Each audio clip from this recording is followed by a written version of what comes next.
This episode is brought to you by Death on the Nile, exclusively in theaters Friday. The greatest detective of all time, Hercule Poirot, returns to solve another deadly case. Join Poirot on a wild ride down the Nile River, promising luxury, intrigue, and murder. Grab your friends and get ready to solve this murder mystery on the big screen, starring Kenneth Branagh and Gal Gadot, premiering only in theaters Friday. This is a Vault Studios production. I'm Reed Redmond. I'm Will Johnson. The show contains graphic material and is meant for mature audiences. This week on True Crime Chronicles. A massive investigative effort involving multiple law enforcement agencies was underway. Police said hundreds of leads came in about people thought they knew someone, or maybe they thought it was their family member. This is kind of the case that's been the giant logjam for cold cases in Spokane. It's been I keep saying it's the Mount Everest of our cold case, is the one that we could never seem to overcome, but at the same time, nobody ever forgot. Some detective will solve this case someday. Their genealogists gave me a list of only 3 people.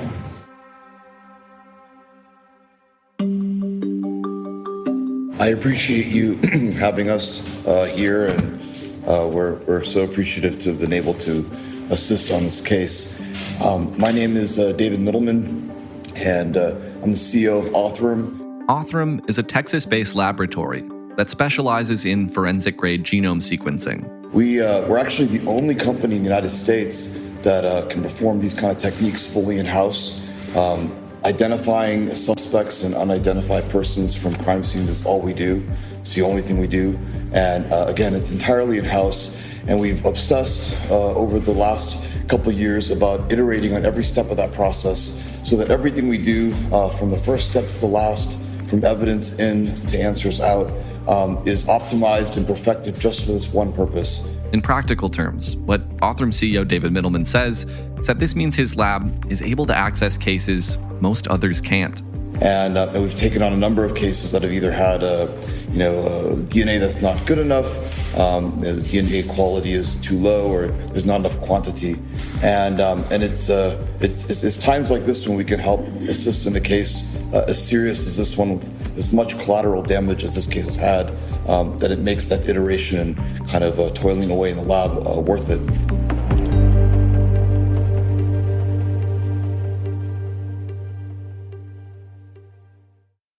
We've all been there, feeling unheard, having the same arguments over and over, or just not knowing how to move forward. Talkspace gives you unlimited access to a licensed therapist so you can clear up the confusion and focus on what matters most, being the best person and partner you can be. There's no guide to follow to achieve a perfect relationship, but taking the time to have open and honest communication can be extremely beneficial. With the help of a licensed therapist from Talkspace, you can work on your relationship with your partner at your side to help get to the root of your problems instead of ignoring them. Connect virtually with your Talkspace therapist through secure messaging and live video portals on a schedule that works for you. So skip the awkward waiting rooms and join Talkspace today to start the journey towards happier and healthier relationships. Just visit Talkspace.com and get $100 off your first month when you use promo code C13 at signup. That's $100 off at Talkspace.com with promo code C13.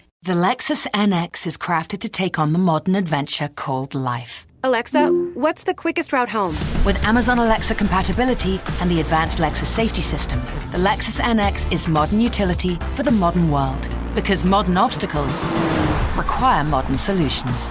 Experience amazing at your Lexus dealer. Amazon Alexa and all related logos are trademarks of Amazon.com Inc. or its affiliates. Not all Amazon Alexa functionality is available for in-vehicle use. My name is Ian Smay, IANSMAY, and I'm a reporter with Creme 2 News. Ian Smay, a reporter with Creme 2 News in Spokane, Washington, has been looking back at a case from 1959 involving a 10-year-old girl named Candace Rogers. Candy, for short. It seems like she was like any other young girl. She wanted to be a part of a group called the Campfire Girls, and she was working to that by being a Bluebird first. And things we saw said that she was described as being small for her class. At her age, she was only about 4 feet 4 inches tall, if I remember correctly. So just a small, average little girl in America. Candy lived with her mother in an apartment above a grocery store in the west central neighborhood of Spokane. Her grandparents, Stanley and Lita Newton, lived right next door, according to Spokane Police Sergeant Zach Stormont, who talked about the case during a recent press conference. Stanley and Lita Newton were a big presence in the girl's life and a big part of raising her. In March of 1959, Candy was gearing up to sell mints around the neighborhood. For Candy, March 6, 1959 meant the beginning of campfire mint sales. Candy was not a campfire girl, but was aspiring to become one. She was a member of the junior member of that organization called Bluebird Girls. March 6th was a Friday, and for Candy, that meant that after school, she would finally get to pick up her boxes of mints.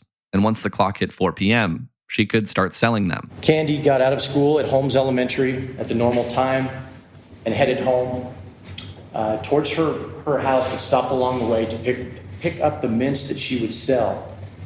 She was such a little thing, they could only give her 7 boxes. She carried them in a little cardboard carrier. And people described her having quite the arm load, making it her way back to the house with her school books. It was a lot to carry, but the little girl managed to get everything home. Her grandma talked to her for a period. She went out in the yard and played with her dog for a while. She's described as eating an oatmeal cookie. She then went next door, went upstairs to her own apartment, where she visited with Elaine's friend, Betty. And Betty actually offered to buy mints from Candy. But Candy was following the rules, and the rules required you cannot sell mints until after 4 p.m. So she then set out into her neighborhood. Spokane police have tried to recreate the route Candy took that day as she went door to door. We do know that Candy did visit quite a few doors that day. This is one map, one of our efforts to try to draw the route Candy took. And there's a lot of challenges in making a map like this. One is we're tracking the movements of a 9-year-old and trying to follow her logic. And it's not that she doesn't have any, it's just we're not sure what she was doing. The other part of this is before the age of having cell phones and electronic devices everywhere. So people who tried to estimate the time Candy was there really had to use TV programs and a best guess. So we have a wide range of half-hour increments. Several houses on the map are marked with estimated times Candy stopped by. But while some neighbors no doubt recognize the 10-year-old, others couldn't say for sure if they saw Candy. They just recall the campfire girl or a Bluebird stopping by their home. The other part of this is this neighborhood is flooded with campfire girls and Bluebird girls selling mints at this period. Many people believe they saw Candy, but are not certain. Others are certain and are probably wrong. There's reports of Candy selling mints all over Spokane that are just not accurate. At the end of the day, the detectives really have to rely on people who had children, who knew Candy, who were at the home when she visited that door. Sergeant Storman believes Candy was out selling campfire girls mints for over 2 hours after that 4 p.m. start time. Myself, having read this and gone through it many times, I believe Candy is reasonably alive at 6:30 p.m. on the 2100 block of West Maxwell. But Candy was supposed to be home before it got dark out. And in March in Spokane, it gets dark well before 6:30. So one of the hard and fast rules that Candy had in her home was that she was supposed to be home before dark all the time. That didn't have to be told to her every night. Darkness on March 6, 1959, and every year, of course, falls at 5:42 p.m. We know that Candy's alive at this point because there are people who knew her that confirmed this. So she wasn't home on time, but her family became concerned. So by about 6 p.m., Grandpa Newton and friends and neighbors begin looking for her. Mom begins looking as well. And this quickly grows into a bigger and bigger search. Eventually, police are notified, and Spokane Police Department officers and Spokane County Sheriff's deputies and civil defense volunteers respond to the area to begin looking for Candy. Candy was nowhere to be found. And by 9 p.m. that night, campfire mint boxes were being found. 6 boxes of mints, still in their red, blue, and yellow Campfire Girls packaging, were strewn along the ground on both sides of the road, right on the north edge of the neighborhood. And again, 5 hours earlier, Candy had set out with 7 boxes. That night, they're not entirely certain they're Candy's mints. That takes a while to get that confidence, and they had a count to deal with. They finally found that Candy did successfully sell 1 box of mints. The other 6 were found along this route And I believe by that night they had pretty good certainty that these are Candy's and something terrible has happened. The next morning, Candy was still missing, and seemingly all of Spokane was out looking for her, along with members of the Air Force, the Marines, the FBI, and the United States Postal Service, as well as workers from several local companies, including Washington Water Power and Inland Paper.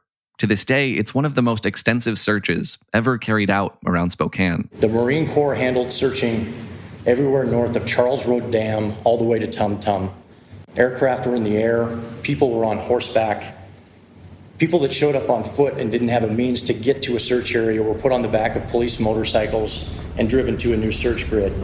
At some point on March 7th, a helicopter was brought in to aid in the search. That helicopter took off to fly the River Canyon and struck high-tension wires over 9 Mile Reservoir and went into the water. 5 airmen were taking part in the search and were looking over a part of the river here in Spokane, the Spokane River, and the helicopter actually hit some power lines or telephone lines and crashed, and 3 of the airmen died in the search for Candy Rogers. It's a terrible situation, but if there is a bright side to it, because so many people were out looking for Candy, there were a lot of people along the shore already, and it's fairly shallow there. Boats were launched and 2 men were saved. 3 did not survive, of course. I've tried to find pictures of these 3 airmen who were lost. They are Airman Marlise D. Ray, Staff Sergeant William A. McDonald, and Lieutenant Kenneth D. Fautek. One tragedy on top of what was seeming more and more likely to be another. So the search goes on for 16 days, unsuccessfully, and obviously hope has to be fading to some degree. But what is remarkable, volunteer efforts sometimes are short-lived, but the dedication here is, it's really staggering. On the final weekend, 1,200 people came to the command post to help with the search. That's an incredible number by any standard. Of course, we know because we're here today that this did not end well. On March 21st, 2 off-duty airmen were out hunting in the woods about 7 miles northwest of Candy's home. It was in unincorporated Spokane County. It wasn't actually in the city of Spokane or with Spokane city limits at that time. They came across a pair of children's shoes placed near a tree. At first, they didn't think much of the discovery. They left them there and continued on their way, eventually made it back to base, but the conversation continued. And eventually, it was suggested that we need to call the police about this because they could be related to that little girl. Early on the morning of the 22nd, police went out to search the area. Not far from where the shoes were found, one of those men noticed a knee sticking out of the brush pile, and Candy had been discovered. The search was over, and of course had not ended well. This missing persons case quickly became a homicide case. An autopsy is done the next day, on March 23rd. The cause of death is determined to be strangulation. There is very obvious sexual assault, and Candy's feet are bound with a torn strip of her own slip, and another piece of that fabric is also knotted around her neck and used to strangle her as a ligature. You had the kidnapping of an innocent 9-year-old who was brutally and violently assaulted and murdered. A 9-year-old who had absolutely no concept of evil that exists. There are few crimes that are more impactful to a family member than the murder of a loved one. Investigators quickly began a new search effort, but this time they weren't searching for Candy. They were searching for her killer. Tips come in droves, hundreds of tips. Eventually these files will become public and everyone will be able to see these, and I think most people would be impressed by the number of calls and reports that came in. And over the years, they worked through these. And in the early 60s, there was promise. There were things that looked good as far as suspects go. There's one key suspect that they thought might have been responsible, and that was a man by the name of Hugh Morse, who was convicted of 2 separate murders in Spokane and 1 in Minnesota. And because of some things that he had done during those murders, they thought he might be responsible for this murder. So, for example, there was reportedly a motorcycle trail or a motorcycle track in the area, and he was part of the Spokane Motorcycle Club. That's actually how he first was alerted to authorities. It was someone else in the motorcycle club brought up some suspicious behavior. With the other two murders, he had left town after they'd happened, after he had committed them, and he left town right after Candy Rogers went missing and the search started and took place. And he also, a weird coincidence is that he was known to chew grape gum regularly, and that was something that he always did. And there was there's grape gum residue found on her clothing when she was found dead. Grape gum came from an observation made by a detective on March 23rd in 1959 during autopsy. This is what detectives do, and I'm not suggesting the detective did anything wrong. He made a note that the stain appeared to be gum and it had a grape smell to it. Somehow that morphed into fact that it is grape gum, and then somehow later on, the suggestion was that it is a calling card that the killer smeared on Candy. Part of that goes with Hugh Morris, who was a grape gum chewer, and why he became interesting eventually. But to skip to the end, the DNA in that material is all female. At the time, DNA testing didn't exist, so investigators had no way to know any of this. But even still, the grape gum wasn't enough evidence to make an arrest. So at this point in the 1960s, he remains an interesting subject, but not a man they can place probable cause on. So that was really the one big lead they had up until recently, and that lead just didn't pan out. Tips would continue to come in over the next 4 decades, but none led to Candy's killer. A massive investigative effort involving multiple law enforcement agencies was underway. There were hundreds of tips from all over the country. Throughout the 1960s, 70s, 80s, 90s, and into 2000, numerous Spokane police detectives picked up Candy's case, but were never able to establish probable cause for an arrest on any of a number of suspects. This is kind of the case that's been the giant logjam for cold cases in Spokane. It's been I keep saying it's the Mount Everest of our cold cases, the one that we could never seem to overcome, but at the same time, nobody ever forgot. Police said hundreds of leads came in about people thought they knew someone, or maybe they thought it was their family member that might have been responsible for Candy Rogers' death. And so detectives that worked on it, and this actually had a pretty big impact on the local police department and sheriff's office here, because it 2 to 3, probably at least 3 generations of detectives went through the police force, and a lot of them touched this case when they were working on cold cases and couldn't figure it out. In fact, we brought up some tape that we interviewed a detective in 2007 who said, this case will be solved one day, and he had put a lot of hours in on it. Some detective will solve this case someday. Then in the early and mid-2000s, detectives began re-examining forensic evidence from the case, specifically Candy's clothing. Semen was identified, a profile was developed, and that profile was uploaded compared to CODIS, or entered into CODIS. No hit has ever resulted from that to this day. But there still is a benefit to having that profile, is that we can do one-to-one comparisons with subjects. For the past 20 years or so, investigators have been using that DNA profile to rule out individuals as potential suspects, one of them being Hugh Morse. Even though he admitted to many homicides and acknowledged that he molested children, he would not admit to Candy. And in fact, he passed a polygraph, and his DNA does not match. So at this point, it's not Hugh Morse. In 2020, Spokane police brought the case to a private forensic lab, but that lab declined the case. I don't know the name of the lab that declined it in 2020, but the reason given was that it'd been 61, 62 years that the DNA was just too degraded to get a confident sample, or a sample that they could work with and get a confident result off of. So just the length of time and the amount of DNA was just too degraded and damaged to really work with and be confident in a good result from. In 2021, they tried again. And this time, a forensic lab called Othram in Texas agreed to take on the case. And they have one goal, and that is helping identify victims and suspects in, crime scenes and cold cases especially. And they have developed a process to where they can test with samples that are, 1/100th or 1/1000th the size of what you would use in a normal hospital or consumer grade testing kit. Spokane police sent off the DNA from Candy Rogers' clothing and waited. When we send a case like this out, For me, it's similar to a moon mission, the Apollo rockets. The capsule goes onto the dark side of the moon. That's our case, it's gone. I don't know whether they're alive or dead. I'm hoping for the best, and I hope that someday the radio comes to life. In the meantime, tips continued to come in. This year, while I was waiting for my Apollo rocket to come back, people called in concerned that family members of theirs might be Candy Rogers' killer. We collected DNA near Portland, we collected DNA in Sandpoint, and we collected DNA in, I believe, Hilliard.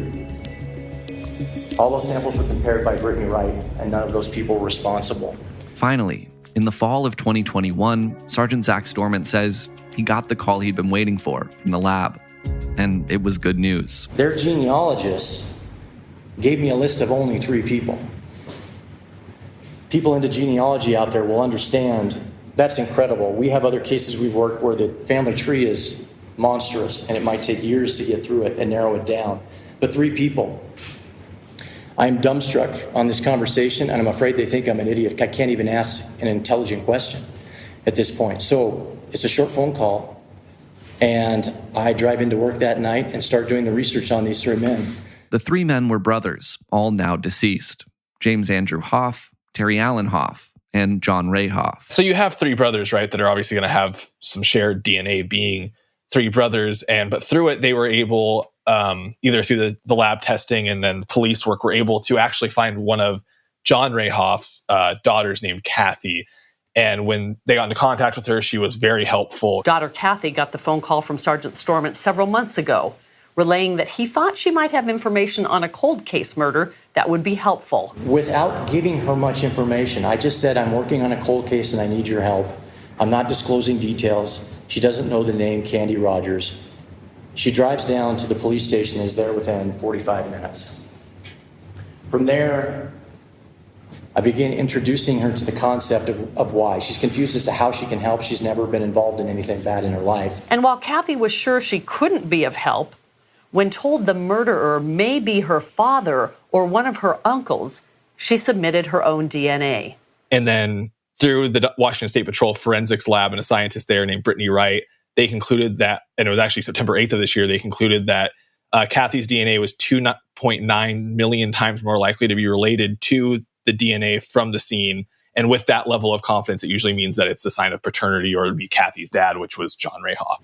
2.9 million times more likely that the suspect is Kathy's father. That's essentially what it means. On September 23rd of 2021, they exhumed John Ray Hoff's body to run a DNA test. They wanted to be as sure as possible. This isn't something, it's sort of unpalatable to do this type of thing, but we're talking about the rape and murder and kidnapping of a 9-year-old girl. Before I'm going to hang the mantle of child killer, child rapist, kidnapper around a man's neck, even though he's dead, we're going to achieve that certainty, the best that's possible. Whatever doubt remained after the initial testing was wiped away by that 1-to-1 comparison between John Ray Hoff's DNA and the DNA of Candy's killer. Finally, on October 1st, I got the phone call that gives us that astronomical number, 25 quintillion. For perspective, 25 quintillion is 25 with 18 zeros behind it. So it's as sure as you can be. We know with certainty that the semen found in Candy Rogers' underwear is John Ray Hoff's. Some breaking news at this hour. Spokane police say they have solved one of the oldest cold cases in the entire state. SPD it took 62 years, but investigators had finally identified the man who killed Candy Rogers. The police chief said it's a bittersweet moment, but it's definitely more bitter than sweet because it did take so long to give closure to the family and also the Spokane community as a whole. You know, they're happy to be able to tell the family that they now know who was responsible for their 9-year-old kid's death. You know, a life cut way too short, but at the same time, it took 62 years to get that closure, and a lot of loved ones of Candy's are now passed away without ever knowing what happened to her. We have had many hands that have touched this case, from police officers to detectives, from multiple agencies, from all over the area. And while we weren't able to bring the suspect to justice in this case, it is our hope that at least by solving this case, it brings a measure of comfort and closure to the family, to the loved ones in the community as well. DNA had provided an answer to the biggest question in this case: who killed Candy Rogers? But there were still other questions, many of them about John Ray Hoff. One of the obvious questions that comes about with this guy, what else did he do? This level of crime, this isn't where a person starts. Hoff was born in August of 1938 and would have been 20 years old when he killed Candy in 1959. Hoff was from Spokane and had entered the Army at age 17, but was arrested and convicted of second-degree assault in 1961. Because of that conviction, he was declared a deserter with the Army and discharged. He spent the rest of his life in various jobs. He sold Cutco cutlery. He worked at Western Pine Lumber, which I believe was at 200 East Jackson in Spokane. And he finally worked at the Armor Meatpacking Plant. There he received a chemical burn to his face, and his life finally ended in suicide in 1970 at the age of 31. So Kathy, the daughter that ended up basically being the key component in police solving the case, did talk in a video with police for this announcement. When you finally realized it was your dad, what went through your mind? Disbelief, but not that I didn't believe it, but it's just, it takes a while for it to sink in. And anger. Sadness. By that point, I had already looked up, someone that a little girl murdered in 1959, so I knew who it was. It's just really sad to find out that someone that, not even that just your dad, but just someone in your family could do something like that. What would you like Candy and her mother to know? I'm very, very sorry for what my dad did, that he took her life horribly, and that he took her mom's life, really, took her dad's life. He took more lives than one. And even though I didn't do it, and I'm not responsible, I wasn't even born, I hope that it gives her peace knowing that even though it's not really justice, because he doesn't get any punishment, but that his name has this on it now, and they can know it's solved, and everybody can know it's done. Prior to his exhumation, John Ray Hoff had been buried in the same cemetery where Candy was laid to rest. But in light of this news, Hoff's family made the decision to move his body to allow Candy Rogers to rest peacefully. They make the decision that because John Ray Hoff is buried in the same cemetery where Candy is interred, they don't want him there anymore, and they've taken it upon themselves to have him removed so that she can enjoy some peace.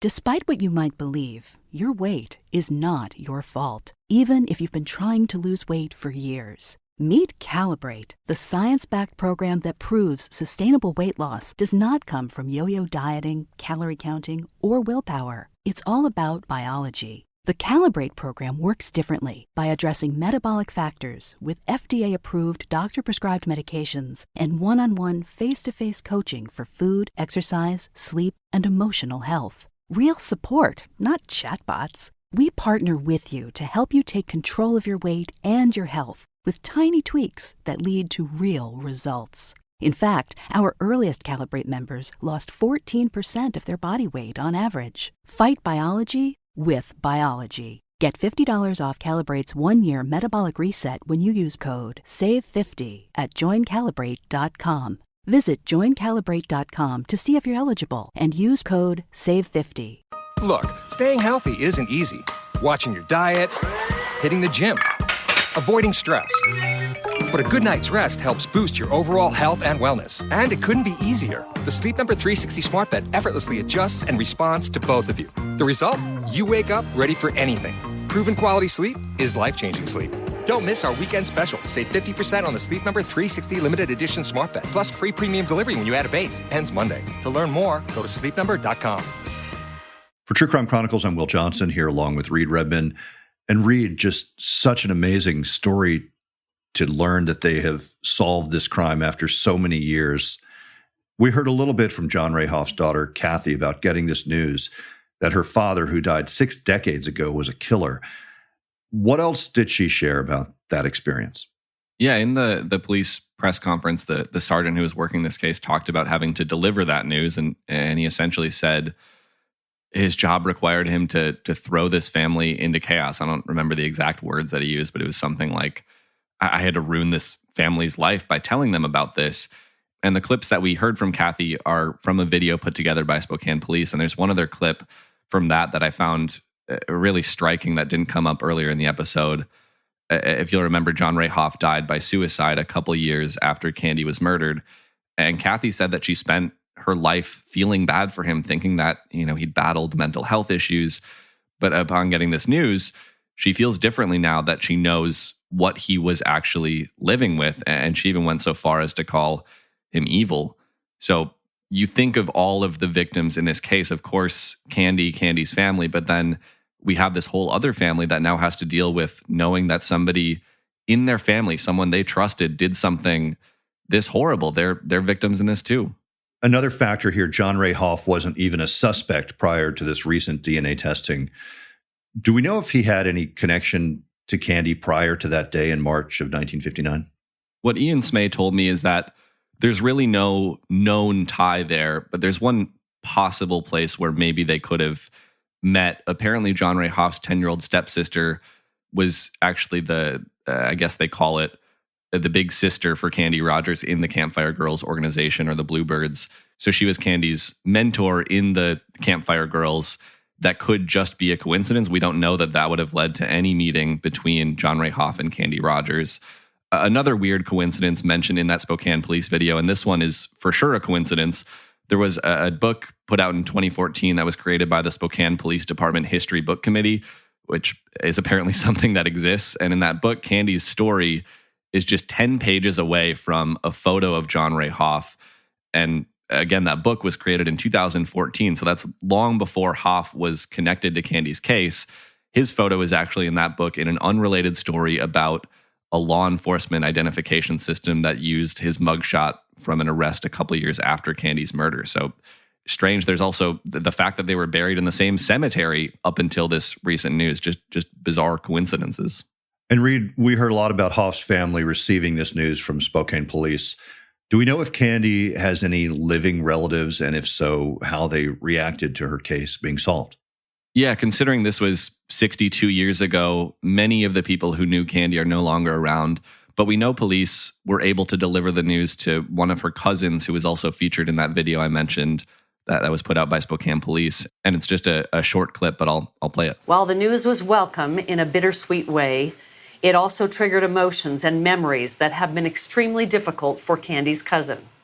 I feel like Candy's loss was just a horrible loss. She was so cute. Mm-hmm. And she didn't have much time. All right, Reed, thanks for bringing us the story this week. And also thanks to Ian Smay at Crim 2 News in Spokane, Washington, for all of his help on this story. Want to tell our listeners about a new show we have. The trailer is now live. We have episodes launching on February 16th. It's called Killer Cases, and you can find it wherever you listen to podcasts. Again, that's Killer Cases, and you'll be hearing a lot more about that one from both Reed and myself.